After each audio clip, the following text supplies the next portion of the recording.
It's time for another episode of Apothecary Wisdom, and today we're caring for a cough with elderberry. My name is Maria Chetri. I'm a midwife and herbalist and the creator of Botanicals. And I'm so glad you're here because we're getting to talk about one of my favorite plants and one of my favorite herbs. Elderberry is a plant that's rich in history and lore and folk medicine and has been revered and adored for a century and for millennia. We are going to focus on this conversation primarily in lung health, but I do want to just tell you a few little points of history about elderberry. Archaeologists and anthropologists know now that the Neolithic people had worked with elderberry and utilized elderberry as their food and medicine. And here in the United States, the Native Americans have their whole system of elegant herbal medicine, and they've worked with this plant throughout their healing practices. And there are multiple quotes that I'm going to totally just paraphrase here that talk about how elderberry is the plant that would heal any disease that a person comes across in their lifetime. And that's a pretty bold statement. And then Aristotle even said if you were to grow one plant in your medicine garden, in your medicine chest, it would be elderberry. And so elderberry is a panacea. It's an herb that can help the entire person. Like we're talking about lung health, but elderberry is also so good for other areas of your body, like your eyes, and it's a cardiotonic, and it's an immunotonic, an immune stimulator, and it's an antiviral, and it has all these vitamins and vitamin C, and it's an amazing antioxidant. Today we're going to really focus on its immune modulating and its immune stimulating and antiviral properties. So throughout Europe, elder grows as a tree. And then here in the United States and North America, it grows as bushes. And here in North America, we have three types of elder. We have blue elder, black elder, and red elder. So red elder is toxic, so we're not going to talk about that one. And then blue elder and black elder are pretty similar. In our practice, we focus on black elder, which is Sambucus Nigra. I also want to say another thing about elder is when you learn something about a plant, you think you know about the plant, right? But then you have to learn a little bit more, and then you realize, oh, you don't really know that much. That's definitely me. So, elderberry, I remember being totally surprised when I just learned, someone told me this, that the leaves, the bark, the stems, the roots are poison, but the flower and the ripe fruit are wonderful medicine safe for everyone. And you're like, what? Wow. And so, yes, there are herbalists out there that understand the continuum from medicine to poison. And those herbalists, they can probably work with the roots and the barks and the leaves. But we're not talking about that. We're talking about the flowers and the ripe fruits of Sambucus Nigra, black elder. We work with elderberry in our Botanicals products because there's all these studies. There's been countless studies on elderberry. It's very well studied. And I'm going to first start talking about the berry.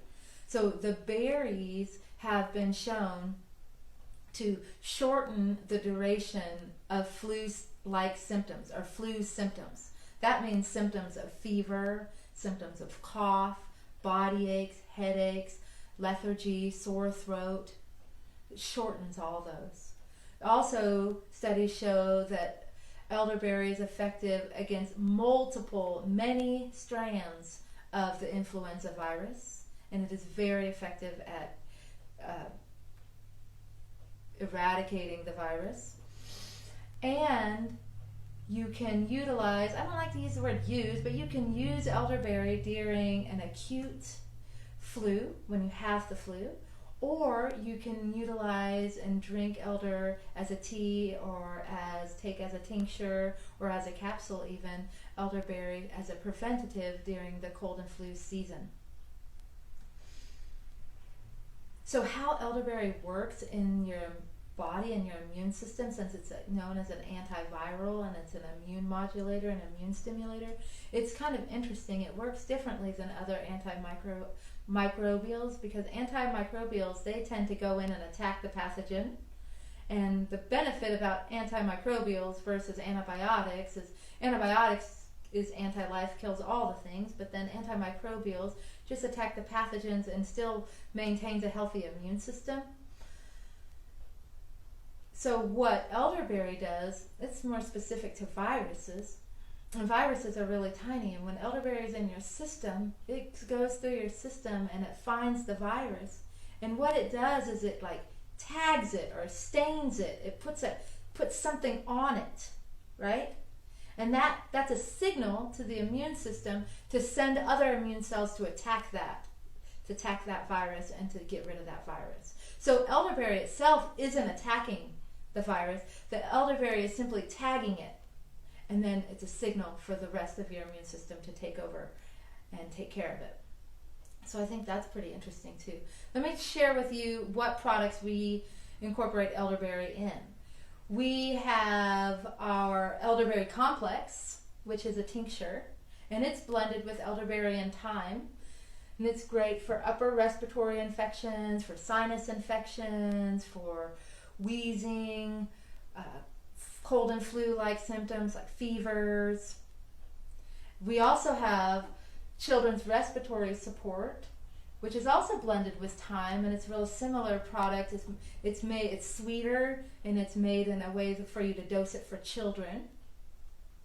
And then we have elderberry in our immune tea, and then also elderberry in our roots and fruits. And roots and fruits is what I'm drinking right now. And if I were to be perfectly honest with you, if my family was sick, then roots and fruits is what we drink. And it looks like there isn't very much in the bag, but it's roots, and it's thick, it's dense. So you don't technically make a tea with it. What you really make is a decoction. So how you would make a decoction is super simple. You get a pot of water, and you add your 2 or 3 tablespoons of herbs into the pot of water, and then while the water's cold, and you slowly heat the water up to a soft boil. And that becomes more of a decoction. You can let it boil for a little while. You can turn off the heat and let it steep, and then drink that. And then once you've drank all the water out, just add more water and do it again. Actually, this cup that I'm drinking right now, yesterday I drank this tea. I made this tea yesterday. I drank 2 quarts of it yesterday and a full quart of it today, and there's still color to my tea. So just keep drinking your roots and fruits until the color is gone. Which is really different than immune tea. Immune tea looks really full and really big, and it's really wonderful, but you can probably drink maybe that 1 or 2 times, not 3 or 4 times.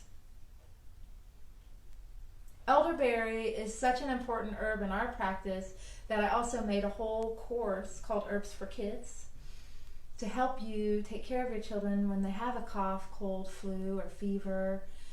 And in that course, I teach you more about elderberry and how to make these products, and how to make a simple elderberry syrup, and how to make some teas to help clear the lungs, and popsicles and lozenges. So there's a lot in that course I think you'll get a benefit from, so you can go ahead and download that.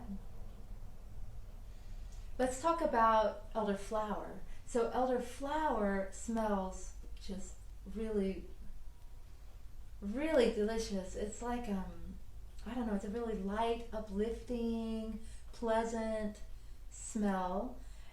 And whereas the berries are deep, they're dark, they're rich, they're more for like your lungs. And then elderflowers are more for your sinuses and for allergies and for headaches, and people use them as cleanses, like steams, but they do it to clear their skin.